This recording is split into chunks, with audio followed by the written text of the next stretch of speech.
छपरा हिंसा मामले पर बिहार में आज दिन भर राजनीति होती रही। आरोप प्रत्यारोप का दौर भी खूब चला। आप सोच रहे होंगे कि आखिर ये कौन सा मामला है और इस मामले पर बवाल क्यों मचा हुआ है। तो आज के इस वीडियो में हम आपको 10 पॉइंट में इस पूरे मामले को समझाएंगे कि अब तक इस पूरे मामले में क्या कुछ हुआ है। शुरुआत सबसे पहले करते हैं कि इस मामले की शुरुआत कब हुई। तो सोमवार का वो दिन था जब आपको पता है कि पूरे देश भर में 49 लोकसभा की सीटों पर वोटिंग चल रही थी। बिहार की 5 लोकसभा की सीटें थी, उसमें सारण लोकसभा सीट भी था। और इसी बीच जो आरजेडी की उम्मीदवार हैं रोहिणी आचार्य, जो सारण से आरजेडी की उम्मीदवार हैं, वो एक बूथ केंद्र पर पहुंची थी छपरा में। और उसी बूथ केंद्र के बाहर आरजेडी और बीजेपी के समर्थक आपस में भिड़ गए।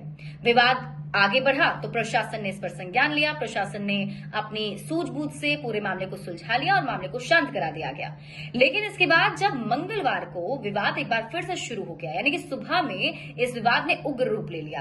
आरजेडी और बीजेपी के समर्थक आपस में भिड़ गए, मारपीट शुरू हो गई। मारपीट के बीच में गोली चली गई और गोली चलने से चंदन राय नाम के व्यक्ति की मौत हो गई, जो कि आरजेडी का समर्थक बताया जा रहा है। 3 और लोग हैं जिन्हें गोली लगी है। उन सभी को प्राथमिक उपचार करने के बाद पटना रेफर कर दिया गया है, जिनका इलाज पटना के पीएमसीएच में चल रहा है। तीसरी बड़ी बात इसमें यह है कि इस पूरे मामले पर जो चंदन राय हैं, उनके घर वालों ने बीजेपी नेता रमाकांत सिंह सोलंकी और उनके भाई उमाकांत सिंह सोलंकी पर गोली चलाने का आरोप लगाया है। चंदन राय के दाहिने तरफ सीने में गोली लगी थी, जिससे उनकी मौत हो गई है। और इस पर लोग काफी ज्यादा आक्रोशित हैं, खासतौर पर चंदन राय के परिवार वाले और उनके जो समर्थक हैं वो काफी ज्यादा परेशान हैं।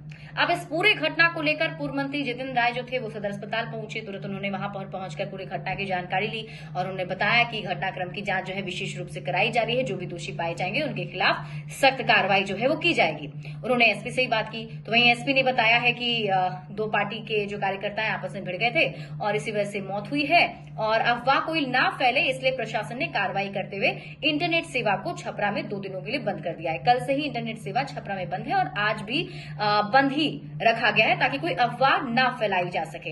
अब छपरा गोलीकांड पर सियासत काफी शुरू हो गई।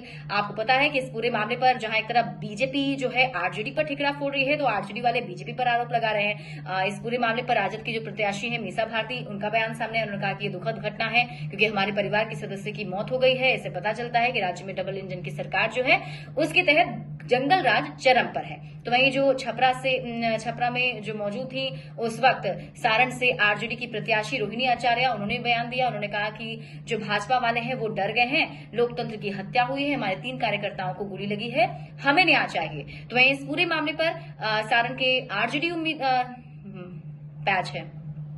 तो इस पूरे मामले पर सारण के आरजेडी उम्मीदवार राजीव प्रताप रूडी का बयान सामने आया। उन्होंने कहा कि राजद पर ही उन्होंने गंभीर आरोप लगाया और कहा कि इस पूरे मामले की जांच होगी और जो भी दोषी होंगे उस पर कार्रवाई की जाएगी।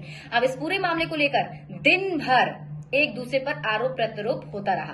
बिहार के पूर्व डिप्टी सीएम तेजस्वी यादव ने इशारों में छपरा में हिंसा के लिए बीजेपी को ही जिम्मेदार ठहरा दिया। उन्होंने ये कहा कि चुनाव में हिंसा की कोई जगह नहीं होनी चाहिए। तेजस्वी यादव ने कहा कि आज सुबह जो घटना हुई तो सुनने में यह आ रहा है कि 2 लोग गिरफ्तार किए गए हैं, 2 लोग फरार हैं। प्रशासन ने भरोसा दिया है कि शाम तक जो बाकी के 2 लोग हैं उनको भी पकड़ लिया जाएगा। तो तेजस्वी यादव भी बीजेपी पर ही इनडायरेक्टली आरोप लगा रहे हैं। तो बीजेपी वाले आरजेडी पर कोई जिम्मेदार ठहरा रहे हैं कि आखिर रोहिणी आचार्य मौके पर गई क्यों थी। अगर वो गई तो इसी को लेकर ये मामला बढ़ा है और उनकी वजह से ही विवाद जो है आगे बढ़े हैं। हालांकि इस पूरे मामले पर प्रशासन की टीम लगातार कार्रवाई कर रही है। देखना होगा आगे क्या कुछ अपडेट सामने आता है। बड़े अपडेट्स के लिए आप जुड़े रहिए न्यूज़ 18 बिहार झारखंड के साथ।